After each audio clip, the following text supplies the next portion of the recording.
ओम नमः शिवाय। शिवजी सदा सहाय। ओम नमः शिवाय। गुरुजी सदा सहाय। ओम नमः शिवाय। शिवजी सदा सहाय। ओम नमः शिवाय। गुरुजी सदा सहाय। ओम नमः शिवाय। शिवजी सदा सहाय। ओम नमः शिवाय। गुरुजी सदा सहाय। ओम नमः शिवाय। शिवजी सदा सहाय। ओम नमः शिवाय। गुरुजी सदा सहाय। ओम नमः शिवाय। शिवजी सदा सहाय। ओम नमः शिवाय। गुरुजी सदा सहाय। ओम नमः शिवाय।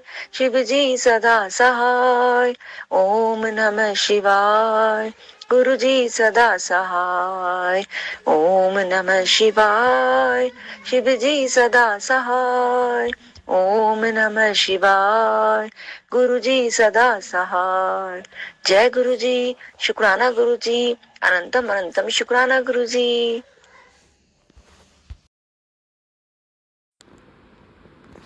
जय गुरु जी, शुक्राना गुरु जी, अनंतम अनंतम शुक्राना गुरु जी महाराज। गुरु जी हमें आज्ञा दें। शिव पुराण में वायव्य संहिता का अध्याय शुरू करते हैं।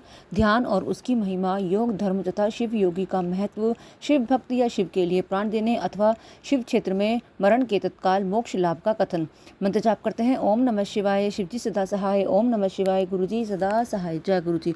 उपमन्यु कहते हैं, श्री कृष्ण श्री कंठनाथ का स्मरण करने वाले लोगों के संपूर्ण मनोरथों की सिद्धि तत्काल हो जाती है। ऐसा जानकर कुछ योगी उनका ध्यान अवश्य करते हैं। कुछ लोग मन की स्थिरता के लिए स्थूल रूप का ध्यान करते हैं। स्थूल रूप के चिंतन में लगकर जब चित्त निश्चल हो जाता है तब सूक्ष्म रूप में वह स्थिर होता है। भगवान शिव का चिंतन करने पर सब सिद्धियां प्रत्यक्ष सिद्ध हो जाती हैं। अन्य मूर्तियों का ध्यान करने पर भी शिव रूप का अवश्य चिंतन करना चाहिए। जिस रूप में मन की स्थिरता लक्षित हो उसका बारंबार ध्यान करना चाहिए। ध्यान पहले सविषय होता है, फिर निर्विषय होता है, ऐसा ज्ञानी पुरुषों का कथन है। इस विषय में कुछ सत्पुरुषों का मत है कि कोई भी ध्यान निर्विषय होता ही नहीं है। बुद्धि की ही कोई प्रवाह रूपा संतति ध्यान कहलाती है। इसलिए निर्विषय बुद्धि केवल निर्गुण निराकार ब्रह्म में ही प्रवृत्त होती है। अतः सविषय ध्यान प्रातःकाल के सूर्य की किरणों के समान ज्योति का आश्रय लेने वाला है तथा निर्विषय ध्यान सूक्ष्म तत्व का अवलंबन करने वाला है। इन दो के सिवा और कोई ध्यान वास्तव में नहीं है। अथवा सविषय ध्यान साकार स्वरूप का अवलंबन करने वाला है तथा निराकार स्वरूप जो बोध या अनुभव है वही निर्विषय ध्यान माना गया है। वह सविषय और निर्विषय ध्यान ही क्रमशः सबीज और निर्बीज कहा जाता है। निराकार का आश्रय लेने से उसे निर्बीज और साकार का आश्रय लेने से सबीज की संज्ञा दी गई है। अतः पहले सविषय का या सबीज ध्यान करके अंत में सब प्रकार की सिद्धि के लिए निर्विषय अथवा निर्बीज ध्यान करना चाहिए। प्राणायाम करने से क्रमशः शांति आदि दिव्य सिद्धियां सिद्धि होती हैं। उनके नाम है शांति, प्रशांति, दीप्ति और प्रसाद। समस्त आपदाओं के शमन को ही शांति कहा गया है। तम अज्ञान का बाहर और भीतर से नाश ही प्रशांति है। बाहर और भीतर जो ज्ञान का प्रकाश होता है उसका नाम दीप्ति है तथा बुद्धि की जो स्वस्थता आत्मनिष्ठता है उसी को प्रसाद कहा गया है। बाह्य और अभ्यंतर सहित जो समस्त करण हैं वे बुद्धि के प्रसाद से शीघ्र ही प्रसन्न निर्मल हो जाते हैं। ध्याता, ध्यान, ध्येय और ध्यान प्रयोजन, इन चारों को जानकर ध्यान करने वाला पुरुष ध्यान करे। जो ज्ञान और वैराग्य से संपन्न हो, सदा शांतचित्त रहता हो, श्रद्धालु हो और जिसकी बुद्धि प्रसाद गुण से युक्त हो, ऐसे साधक को ही सत्पुरुषों ने ध्याता कहा है। ध्येय चिंतायाम यह धातु है। इसका अर्थ है चिंतन। भगवान शिव का बारंबार चिंतन ही ध्यान कहलाता है। जैसे थोड़ा सा भी योगाभ्यास पाप का नाश कर देता है, उसी तरह क्षण मात्र भी ध्यान करने वाले पुरुषों के सारे पाप नष्ट हो जाते हैं। श्रद्धा पूर्वक विक्षेप रहित जिससे परमेश्वर का जो चिंतन करता है उसी का नाम ध्यान है। बुद्धि के प्रवाह रूप ध्येय का जो अवलंबन या आश्रय है उसी को साधु पुरुष ध्येय कहते हैं। स्वयं सांब सदाशिव का ही वह ध्येय है। जो मोक्ष सुख का पूर्ण अनुभव और अणिमा आदि ऐश्वर्य की उपलब्धि, ये पूर्ण शिव ध्यान के साक्षात प्रयोजन कहे गए हैं। ध्यान से सौख्य और मोक्ष दोनों की प्राप्ति होती है। इसलिए मनुष्य को सब कुछ छोड़कर ध्यान में लग जाना चाहिए। बिना ध्यान के ज्ञान नहीं होता और जिसने योग का साधन नहीं किया है उसका ध्यान नहीं सिद्ध होता। जिसे ध्यान और ज्ञान दोनों प्राप्त हैं उसने भव सागर को पार कर लिया। समस्त उपाधियों से रहित निर्मल ज्ञान और एकाग्रता पूर्ण ध्यान ये योगाभ्यास से युक्त योगी को ही सिद्ध होते हैं। जिनके सारे पाप नष्ट हो गए हैं उन्हीं की बुद्धि ज्ञान और ध्यान में लगती है। जिनकी बुद्धि पाप से दूषित है उनके लिए ज्ञान और ध्यान की बात भी अत्यंत दुर्लभ है।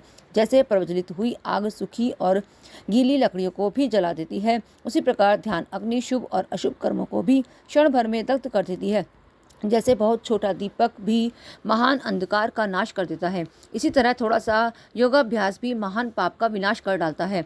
श्रद्धापूर्वक क्षण भर भी परमेश्वर का ध्यान करने वाले पुरुषों को जो महान श्रेय प्राप्त होता है उसका कहीं अंत नहीं है।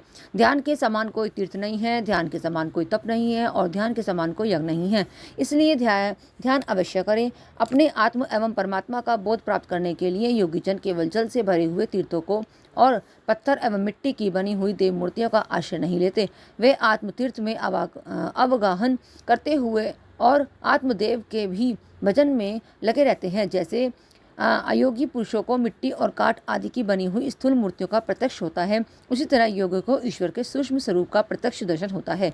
जैसे राजा को अपने अंतःपुर में विचरने वाले स्वजन एवं परिजन प्रिय होते हैं और बाहर के लोग उतने प्रिय नहीं होते हैं, उसी प्रकार भगवान शंकर को अंतःकरण में ध्यान लगाने वाले भक्त ही अधिक प्रिय हैं, बाह्य उपचारों का आश्रय लेने वाले कर्मकांडी नहीं। जैसे लोक में यह देखा गया है कि बाहरी लोग राजा के भवन में राजकीय पुरुषोचित फल का उपभोग नहीं कर पाते, केवल अंतःपुर के लोग ही उस फल के भागी होते हैं, उसी प्रकार यहाँ बाह्य कर्मी पुरुष उस फल को नहीं पाते जो ध्यान योगियों को सुलभ होता है।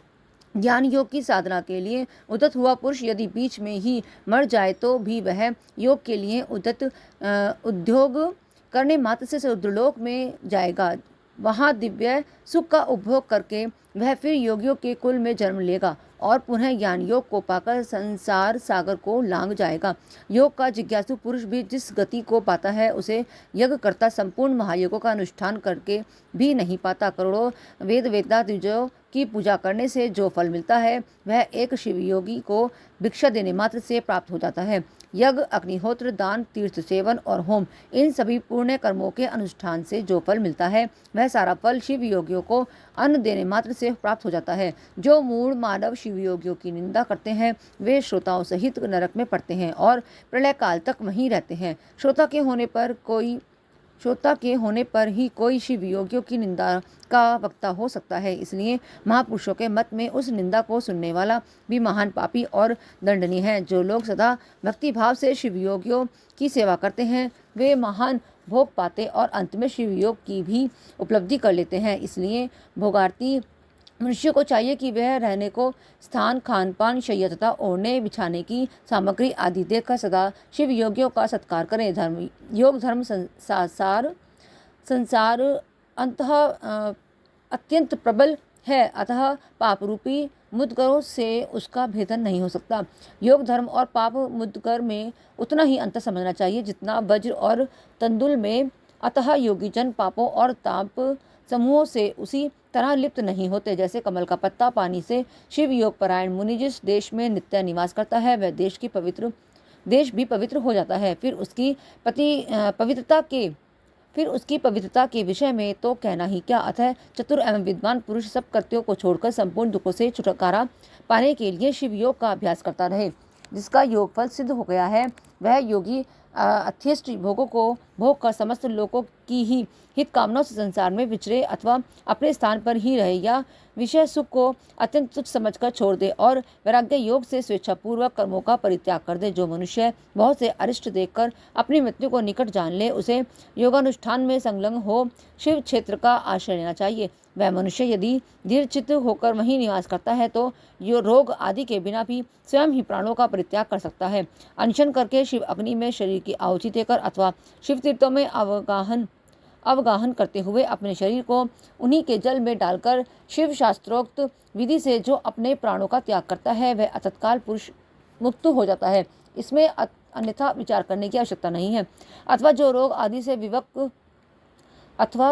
आदि से विवश होकर शिव क्षेत्र की शरण लेता है, उसकी भी यदि वहाँ मृत्यु हो जाए तो वह इसी प्रकार मुक्त हो जाता है, इसमें संशय नहीं है। इसलिए लोग अनशन आदि से शिव क्षेत्र में श्रेष्ठ मरण की कामना करते हैं, क्योंकि शास्त्र पर विश्वास करते धीर हुए मन से उनके द्वारा इस तरह की मृत्यु स्वीकार की जाती है। जो शिव के लिए अथवा शिव भक्तों के लिए प्राण त्याग करता है, उसके समान दूसरा कोई मनुष्य मुक्ति मार्ग पर स्थित नहीं है। इस कारण इस संसार मंडल में उसकी शीघ्र मुक्ति हो जाती है। इनमें से किसी एक उपाय का किसी तरह भी अवलंबन करके अथवा विधिवत श्रद्धा शुद्धि को प्राप्त होकर यदि कोई मनुष्य मरता है, तो उसका अन्य पशुओं प्राणियों के समान यहाँ औधर्व दैहिक संस्कार नहीं करना चाहिए। विशेषतः उसके पुत्र आदि को उसके मरने से अशौच की प्राप्ति नहीं होती। ऐसे पुरुष के मृत शरीर में धरती में गाड़ दे या पवित्र अग्नि से जला दे या शिव स्वरूप जल में डाल दे अथवा काठ या मिट्टी के डेले की भांति कहीं भी फेंक दे, मतलब सब उसके लिए बराबर है। यदि ऐसे पुरुष के उद्देश्य से भी कोई कर्म करने की इच्छा हो तो दूसरों का कल्याण ही करें और अपनी शक्ति के अनुसार शिव भक्तों को तृप्त करें। उसके धन को शिव भक्त ही ग्रहण करें। यदि उसकी संतति शिव भक्त हो तो वह भी ग्रहण कर सकती है। यदि ऐसा संभव न हो तो उसका धन भगवान शिव को समर्पित कर दे, परंतु उसकी पशु संतति शिव भक्तिहीन संतान उस धन को ग्रहण ना करे। अध्याय 39 विराम। वायुदेव का अंतर्ध्यान ऋषियों का सरस्वती में अवभर्त स्नान और काशी में दिव्य तेज का दर्शन करके ब्रह्मा जी के पास जाना, ब्रह्मा जी का उन्हें सिद्धि प्राप्ति की सूचना देकर मेरु के कुमार शिखर पर भेजना। मंत्र जाप करते हैं। ओम नमः शिवाय, शिवजी सदा सहाय। ओम नमः शिवाय, गुरुजी सदा सहाय।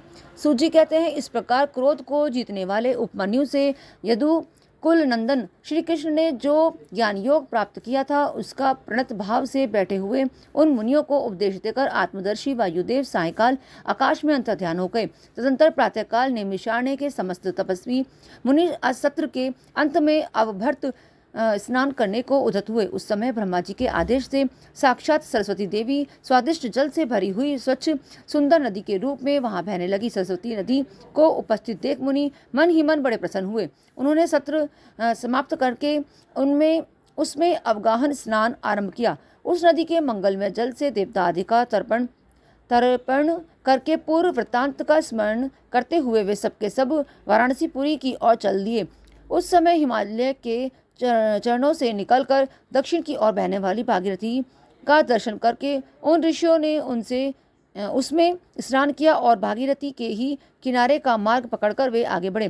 तदंतर वाराणसी से पहुंचकर उन सबको बड़ी प्रसन्नता हुई। वहां उत्तर वाहिनी गंगा में स्नान करके उन्होंने अभिमुक्तेश्वर लिंग का दर्शन और विधिपूर्वक पूजन किया। पूजन करके जब वे चलने को उद्यत हुए, तब उन्होंने आकाश में एक दिव्य और परम अद्भुत प्रकाशमान तेज देखा, जो करोड़ों सूर्य के समान जान पड़ता था। उसने अपनी प्रभा के प्रसार से संपूर्ण दिगंत को व्याप्त कर लिया था। तदंतर जिन्होंने अपने शरीर में भस्म लगा रखा था, वे सैकड़ों सिद्ध पाशुपत मुनि निकट जाकर उस तेज में लीन हो गए। उन तपस्वी महात्माओं के इस प्रकार लीन हो जाने पर वह तेज तत्काल अदृश्य हो गया। वह एक अद्भुत सी घटना घटित हुई। उस महान आश्चर्य को देखकर वे नैमिषारण्य के निवासी महर्षि यह क्या है, इस बात को न जानते हुए ब्रह्मवन को चले गए। इनके जाने से पहले ही लोक पवन देव वहाँ जा पहुँचे। उन्होंने नैमिषारण्यवासी ऋषियों का जिस प्रकार साक्षात्कार हुआ, जिस तरह उनसे उनकी बातचीत हुई, उन ऋषियों की शुद्ध बुद्धि जिस प्रकार पार्षदों सहित साम्य सदाशिव में लगी थी, वह जिस प्रकार उन यज्ञपरायण ऋषियों का वह दीर्घकालिक यज्ञ पूरा हुआ था, ये सारी बातें जगत रतस्ट्रा ब्रह्मा जी को बताई। फिर अपने कार्य के लिए उनसे आज्ञा ले वे अपने नगर को चले गए। तदंतर अपने स्थान पर बैठे हुए ब्रह्मा जी गान की कला में परस्पर स्पर्धा रखते और विवाद करने वाले तंबुरु और नारद के गान जनित रस का आस्वादन करते हुए वहां मध्यस्थता करने लगे। उस समय वे गंधर्वों और अप्सराओं से सेवित हो सुखपूर्वक बैठे थे। उस वेला में किसी बाहरी व्यक्ति को वहां जाने का अवसर नहीं दिया जाता था। इसलिए जब नैमिषारण्य निवासी मुनि वहां पहुंचे तब द्वारपालों ने उन्हें द्वार पर ही रोक दिया। वे मुनि ब्रह्म भवन से बाहर ही पार्श्व भाग में बैठ गए। इधर संगीत गोष्ठी में नारद ने तुमरू की समानता प्राप्त की। तब परमेष्ठी ब्रह्मा ने उन्हें तुमरू के साथ रहने की आज्ञा दी और वे पारस्परिक स्पर्धा को त्याग कर तुमरू के परम मित्र हो गए। तत्पश्चात गंधर्वों और अप्सराओं से घिरे हुए नारद नकुलेश्वर महादेव को वीणा गान सुनाकर संतुष्ट करने के लिए तुमरू के साथ ब्रह्म भवन में उसी प्रकार निकले जैसे मेघों की जटा से सूर्यदेव बाहर निकलते हैं। उस समय मुनिवर नारद को देखकर उन 6 कुलों में उत्पन्न हुए ऋषियों ने प्रणाम किया और वे बड़े आदर के साथ ब्रह्मा जी से मिलने का अवसर पूछा। नारद जी का चित्त दूसरों की ओर लगा था और वे बड़ी उतावली में थे, अतः उनके पूछने पर बोले, यही अवसर है, आप लोग भीतर जाइए। यह कहते हुए वे चले गए। तदंतर द्वारपालों ने ब्रह्मा जी को उन ऋषियों के आगमन की सूचना दी। उनकी आज्ञा पाकर वे सब एक साथ ब्रह्मा जी के भवन में प्रविष्ट हुए। भीतर जाकर उन्होंने दूर से ही दंड की भांति पृथ्वी पर गिरकर ब्रह्मा जी को प्रणाम किया। फिर उनका आदेश पाकर वे ऋषि उसके पास गए और चारों ओर से उन्हें घेर कर बैठे। उन्हें वहां बैठा देख कमलासन ब्रह्मा ने उनका कुशल समाचार पूछा और बताया कि मुझे तुम लोग का सारा वृतांत ज्ञात हो चुका है, क्योंकि वायुदेव ने ही यहाँ सब कुछ कहा है। अतः तुम बताओ, जब वायुदेव तुम्हें कथा सुनाकर अदृश्य हो गए तब तुमने क्या किया? देवेश्वर ब्रह्मा के इस प्रकार पूछने पर उन मुनियों ने अवभृत स्नान के पश्चात गंगा तीर्थ में जाने, वाराणसी की यात्रा करने, वहां देवेश्वरों द्वारा स्थापित शिवलिंगों और अभिमुक्तेश्वर लिंग के भी दर्शन मुक्त पूजन करके आकाश में महान तेजपुंज के दिखाई देने, कतिपय महर्षियों के उसमें लीन होने तथा फिर उस तेज के अदृश्य हो जाने की सब बातें ब्रह्मा जी से विस्तार पूर्वक उन्हें बारंबार प्रणाम करके कहीं। साथ ही यह भी बताया कि हम अपने मन में बहुत विचार करने पर भी उस तेज को ठीक ठीक जान न सके। मुनियों का कथन सुनकर विश्वरतष्ट्रा चतुर्मुख ब्रह्मा ने किंचित सिर हिलाकर गंभीर वाणी में कहा, मुनि महर्षियों, तुम्हें परम उत्तम पारलौकिक सिद्धि प्राप्त होने का अवसर आ रहा है। तुमने दीर्घकालिक सत्र द्वारा चिरकाल तक प्रभु की आराधना की है, इसलिए वे प्रसन्न होकर तुम लोगों पर कृपा करने को उत्सुक हैं। उस तेज पुंज के दर्शन की जो घटना घटित हुई है उससे यही बात सूचित होती है। तुमने वाराणसी में आकाश के भीतर जो दीप्तिमान दिव्य तेज देखा था वह साक्षात ज्योतिर्मय लिंग ही था। उसे महेश्वर का उत्कृष्ट तेज समझो। उस तेज में श्रोत और पाशुपत व्रत का पालन करने वाले मुनि, जो स्वधर्म को पूर्णतः निष्ठा रखने वाले थे और अपने पाप को दग्ध कर चुके थे, लीन हुए हैं। लीन होकर वे स्वस्थ एवं मुक्त हो गए हैं। इसी मार्ग में तुम्हें ही भी शीघ्र ही मुक्ति पाकर प्राप्त होने वाली है। इसी मार्ग में तुम्हें भी शीघ्र ही मुक्ति प्राप्त होने वाली है। तुम्हारे देखे हुए उस तेज से यही बात सूचित होती है। तुम्हारे लिए यह वही समय देववश स्वयं उपस्थित हो गया है। तुम मेरु पर्वत के दक्षिण शिखर पर जहाँ देवता रहते हैं जाओ। वहीं मेरे पुत्र सनत कुमार, जो उत्कृष्ट मुनि है, निवास करते हैं। वे वहाँ साक्षात भूतनाथ नंदी के आगमन की प्रतीक्षा में हैं। पूर्व काल की बात है, सनत कुमार अज्ञानवश अपने को सब योगियों का शिरोमणि मानने लगे थे, इसलिए दुर्विनीत हो गए थे। यही कारण है कि उन्होंने किसी समय परमेश्वर शिव को सामने देखकर भी उनके लिए उचित अभ्युक्त स्थान आदि सत्कार नहीं किया। वे अपने स्थान पर निर्भय बैठे रहे। उनके इस अपराध से कुपित हो नंदी ने उन्हें बहुत बड़ा ऊंट बना दिया। तब उनके लिए मुझे बड़ा शोक हुआ और मैंने दीर्घकाल तक महादेव और महादेवी की उपासना करके नंदी से भी बड़ी अनुन्य विनय की। इस प्रकार प्रयत्न करके किसी तरह उनको ऊंट की योनि से छुटकारा दिलाया और उन्हें पूर्वज सनत कुमार रूप की प्राप्ति कराई। उस समय महादेव जी ने मुस्कुराते हुए ये अपने गणाध्यक्ष नंदी से कहा, अनग सनत कुमार मुनि ने मेरी ही अवहेलना करके अपना वैसा अहंकार प्रकट किया था, अतः तुम ही उनको मेरे यथार्थ स्वरूप का उपदेश दो। ब्रह्मा का ज्येष्ठ पुत्र मूड की भांति मेरा स्मरण कर रहा था, अतः मैंने ही उसको तुम्हें शिष्य के रूप में दिया है। तुमसे उपदेश पाकर वह मेरे ज्ञान का प्रवर्तक होगा और वही तुम्हारा धर्माध्यक्ष के पद पर अभिषेक करेगा। महादेव जी के ऐसा कहने पर समस्त भूतगणों ने भूतगणों के अध्यक्ष नंदी ने प्रातःकाल मस्तक झुकाकर स्वामी की वह आज्ञा शिरोधार्य की तथा सनत कुमार भी मेरी आज्ञा से इस गणराज नंदी को प्रसन्न करने के लिए मेरु पर दुष्कर तपस्या कर रहे हैं। गणाध्यक्ष नंदी के समागम से पहले ही तुम लोग सनत कुमार से मिलो, क्योंकि उन पर कृपा करने के लिए नंदी शीघ्र ही वहाँ आएंगे। विश्वयोनि ब्रह्मा के इस प्रकार शीघ्र आदेश देकर भेजने पर वे मुनि मेरु पर्वत के दक्षिणवर्ती कुमार शिखर पर गए। अध्याय 40 विराम। जय गुरु जी। अब अध्याय है मेरुगिरी के स्कंद सरोवर के तट पर मुनियों का सनत कुमार जी से मिलना, भगवान नंदी का वहां आना और दृष्टिपात मात्र से पाश छेदन एवं ज्ञान योग का उपदेश करके चला जाना, शिव पुराण की महिमा तथा ग्रंथ का उपसंहार। सूजी कहते हैं वहां मेरु पर्वत पर सागर के समान एक विशाल सरोवर है जिसका नाम स्कंद सर है। उसका जल अमृत के समान स्वादिष्ट, शीतल, स्वच्छ, अगाध और हल्का है। वह सरोवर अब और से स्फटिक मणि के शिलाखंडों द्वारा संगठित हुआ है। उसके चारों ओर भी सभी ऋतुओं में खिलने वाले फूलों से भरे हुए वृक्ष और आच्छादित किए रहते हैं। उस सरोवर में सेवार, उत्पल, कमल और कुमुद के पुष्प तारों के समान शोभा पाते हैं और तरंगे बादलों के समान उठती रहती हैं, जिससे जान पड़ता है कि आकाश ही भूमि पर उतर आया है। वहाँ सुखपूर्वक उतरने चढ़ने के लिए सुंदर घाट और सीढ़ियाँ हैं। वहाँ की भूमि नीली शिलाओं से आबद्ध है। आठों दिशाओं की ओर से सब सरोवर बड़ी शोभा पाता है और बहुत से लोग नहाने के लिए उतरते हैं और कितने ही नहाकर निकलते रहते हैं। स्नान करके श्वेत यज्ञोपवीत और उज्ज्वल कौपिन धारण किए, बलकल पहने, सिर पर जटा अथवा शिखा रखाए या मूंड मुड़ाए, ललाट में त्रिपुंड लगाए, वैराग्य से विमल एवं मुस्कुराते मुख वाले बहुत से मुनि कुमार घड़ों में, कमलिनी के पत्तों के दोनों में, सुंदर कलशों में, कमंडलों में तथा वैसे ही करवों आदि में अपने लिए, दूसरों के लिए, विशेषतः देव पूजा के लिए वहाँ से नित्य जल और फूल ले जाते हैं। वहाँ इष्ट और शिष्ट पुरुष जल में स्नान करते देखते जाते हैं। उस सरोवर के किनारे ही शिलाओं पर तिल, अक्षत, फूल और छोड़े हुए पवित्रक दृष्टि गोचर होते हैं। वहाँ स्थान स्थान पर अनेक प्रकार की पुष्प बलि आदि दी जाती है। कुछ लोग सूर्य को अर्घ्य देते हैं और कुछ लोग वेदी पर बैठकर पूजन आदि करते हैं। उस सरोवर के उत्तर तट पर एक कल्पवृक्ष के नीचे हीरे की शिला की बनी हुई वेदी पर कोमल मृग चर्म बिछाकर सदा बाल रूपधारी सनत कुमार जी बैठे थे। वे अपनी अविचल समाधि से उसी समय उपरत हुए थे। उस समय बहुत से ऋषि मुनि उनकी सेवा में बैठे थे और योगेश्वर भी उनकी पूजा करते थे।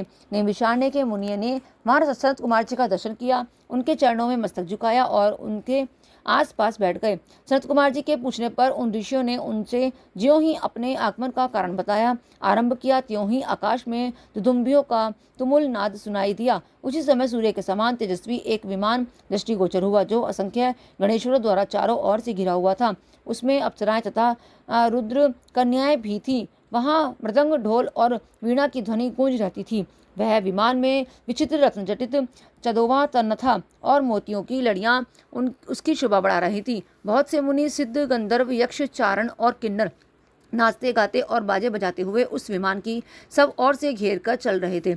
उसमें वृषभ चिन्ह से युक्त और मूंगे के दंड से विभूषित ध्वजा पताका फहरा रही थी, जो उसके गोपुर की शोभा बढ़ाती थी। उस विमान के मध्य भाग में दो चवरों के बीच चंद्रमा के समान उज्ज्वल मणिमय दंड वाले शूद्र छत्र के नीचे दिव्य सिंहासन पर शिलाद पुत्र नंदी देवी स्वेशा के साथ बैठे थे। वे अपनी कांति से, शरीर से तथा तीनों नेत्रों से बड़ी शोभा पा रहे थे। भगवान शंकर को आवश्यक कार्यों की सूचना देने वाले वे नंदी मानो जगत रतस्ट्रा शिव के अलंघनीय आदेश का मूर्तिमान स्वरूप होकर वहां आए थे, अथवा उनके रूप में मानो साक्षात शंभु का संपूर्ण अनुग्रह ही साकार रूप धारण करके वहां सबके सामने उपस्थित हुआ था। शोभाशाली श्रेष्ठ त्रिशूल ही उनका आयुध है। वे विश्वेश्वर गुणों के अध्यक्ष हैं और दूसरे विश्वनाथ की भांति शक्तिशाली हैं। उनमें विश्व रतस्ट्रा विधाताओं का भी निग्रह और अनुग्रह करने की शक्ति है। उनके 4 भुजाएं हैं और अंग से उदारता सूचित होती है। वे चंद्रलेखा से विभूषित हैं। कंठ में नाग और मस्तक पर चंद्रमा उनके अलंकार हैं। वे साकार, ऐश्वर्य और सक्रिय सामर्थ्य के स्वरूप से जान पड़ते हैं। उन्हें देखकर ऋषियों सहित ब्रह्मपुत्र सनत कुमार का मुख प्रसन्नता से खिल उठा। वे दोनों हाथ जोड़कर उठे और उन्हें आत्मसमर्पण या सा करते हुए खड़े हो गए। इतने ही में वह विमान धरती पर आ गया। सनत कुमार ने देवनंदी को साष्टांग प्रणाम करके उनकी स्तुति की और मुनियों का परिचय देते हुए कहा कि ये 6 कुलों में उत्पन्न ऋषि हैं जो नैमिषारण्य में दीर्घकाल से सत्र का अनुष्ठान करते थे। ब्रह्मा जी के आदेश से आपका दर्शन करने के लिए यह लोग आपसे पहले से ही यहाँ आए हुए हैं। ब्रह्मपुत्र सनत कुमार का यह कथन सुनकर नंदी ने दृष्टिपात मात्र से उन सबके पाशों को तत्काल काट डाला और ईश्वरी शैव धर्म एवं ज्ञान योग का उपदेश देकर वे फिर महादेव जी के पास चले गए। सनत कुमार ने वह समस्त ज्ञान साक्षात मेरे गुरु व्यास को दिया और पूजनीय व्यास जी ने मुझे संक्षेप में यह सब कुछ बताया। त्रिपुरारी शिव के इस पुराण रत्न का उपदेश वेद के न जानने वाले लोगों को नहीं देना चाहिए। जो भक्त और शिष्य न हो उसको तथा नास्तिकों को भी इसका उपदेश नहीं देना चाहिए। यदि महेश्वर इन अनधिकारियों को इसका उपदेश दिया गया है तो यह नरक प्रदान करता है। जिन लोगों ने सेवानुगत मार्ग से इस पुराण का उपदेश लिया पढ़ा अथवा सुना है उनको यह सुख तथा धर्म आदि त्रिवर्ग प्रदान करता है और अंत में निश्चय ही मोक्ष देता है। इस पुराणिक मार्ग के संबंध से आप लोगों ने और मैंने एक दूसरे का उपकार किया है। अतः मैं सफल मनोरथ होकर जा रहा हूँ। हम लोगों का सदा सब प्रकार से मंगल ही हो।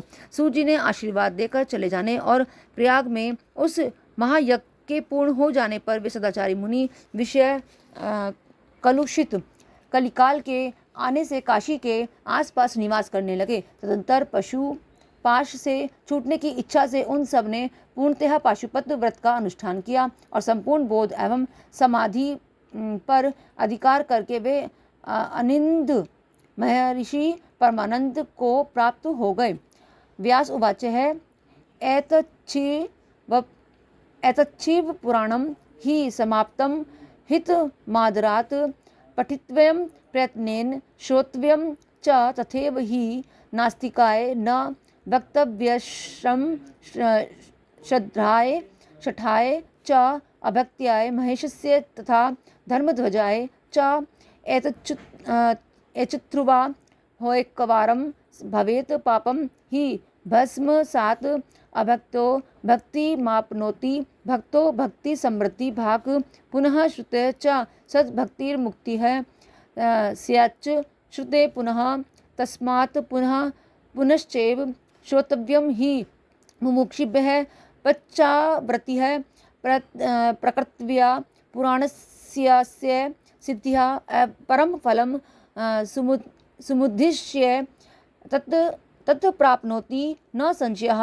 पुरातनाश्च राजनो विप्रा वैश्याश्च सत्तमाः सप्तकृत्वस्त्वदावृत्त्या लभन्त शिवदर्शनं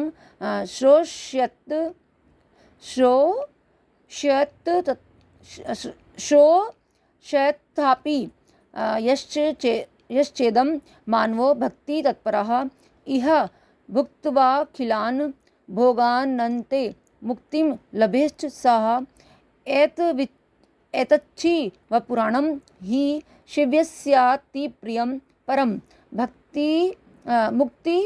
भुक्तिप्रदं ब्रह्मसम्मितं भक्तिवर्धनम् एतच्छिव पुराणस्य भुक्तः श्रोतुश्च सर्वदा सगणः ससुतः सांबवः शं करोतु स शंकरः। व्यास जी कहते हैं कि यह शिव पुराण पूरा हुआ। इस हित कर पुराण को बड़े आदर एवं प्रयत्न से पढ़ना तथा सुनना चाहिए। नास्तिक श्रद्धाहीन षट महेश्वर के प्रति भक्ति से रहित तथा धर्मध्वजी पाखंडी को इसका उपदेश नहीं देना चाहिए। इसका एक बार श्रवण करने से ही सारा पाप भस्म हो जाता है। भक्तिहीन भक्ति पाता है और भक्त भक्ति की समृद्धि का भागी होता है। दोबारा श्रवण करने पर उत्तम भक्ति और तीसरी बार सुनने पर मुक्ति सुलभ हो जाती है। इसलिए मुमुक्षु पुरुषों को बारंबार इसका श्रवण करना चाहिए। किसी भी उत्तम फल को पाने के लिए शुद्ध बुद्धि से इस पुराणों पुराण की 5 आवृत्ति करनी चाहिए। ऐसा करने से मनुष्य उस फल को प्राप्त कर लेता है, इसमें संशय नहीं है। प्राचीन काल के राजाओं, ब्राह्मणों तथा श्रेष्ठ वैश्यों ने इसकी 7 आवृत्ति करके शिव का साक्षात दर्शन प्राप्त किया है। जो मनुष्य भक्ति परायण हो इसका श्रवण करेगा, वह भी इहलोक में संपूर्ण भोगों का उपभोग करके अंत में मोक्ष प्राप्त कर लेगा। यह श्रेष्ठ शिव पुराण भगवान शिव को अत्यंत प्रिय है। यह वेद के तुल्य माननीय, भोग और मोक्ष देने वाला तथा भक्ति भाव को बढ़ाने वाला है। अपने प्रमथ गणों, दोनों पुत्रों तथा देवी पार्वती जी के साथ भगवान शंकर इस पुराण के वक्ता और श्रोता का सदा कल्याण करें। अध्याय 41 विराम। वायव्य संहिता संपूर्ण। शिव पुराण संपूर्ण। जय गुरु जी, शुक्राना गुरु जी, अनंतम अनंतम शुक्राना गुरु जी महाराज। आपने इस सेवा को संपूर्ण कराया। शिव पुराण पूरी आपने जो शिव पुराण की जो सेवा दी वो भी आपने करवाई। कोटि कोटि शुक्राना है मेरे मालिक। जिस तरह से आपने मुझे इसकी सेवा की दात बख्शी है, मालिक सब पे कृपा करना महादेव। और मुझसे साथ संगत जी, इस शिव पुराण ग्रंथ को, पवित्र ग्रंथ को पढ़ने में कोई भी त्रुटि या गलती हो महाराज, मैं आपकी प्रिय बेटी हाथ जोड़कर क्षमा प्रार्थी हूँ आपसे महाराज। साथ संगत जी, गुरु जी महाराज, मेरी इस गलती को क्षमा करना और मुझे एक मौका और देना, बारंबार इस सेवा का मौका देना मेरे गुरु जी महाराज, जो मैं आपकी इस वड्याई को, इस ग्रंथ को अच्छे से उच्चारण करके आपकी इस गाथा को पढ़ सकूं। गुरु जी महाराज, कोटि कोटि नमन है आपको, शत प्रणाम है मेरे गुरु पापा जी। जय गुरु जी, शुक्राना गुरु जी। मंत्र जाप करते हैं। ओम नमः शिवाय, शिव जी सदा सहाय। ओम नमः शिवाय, गुरु जी सदा सहाय। जय गुरु जी, शुक्राना गुरु जी, अनंतम अनंतम शुक्राना।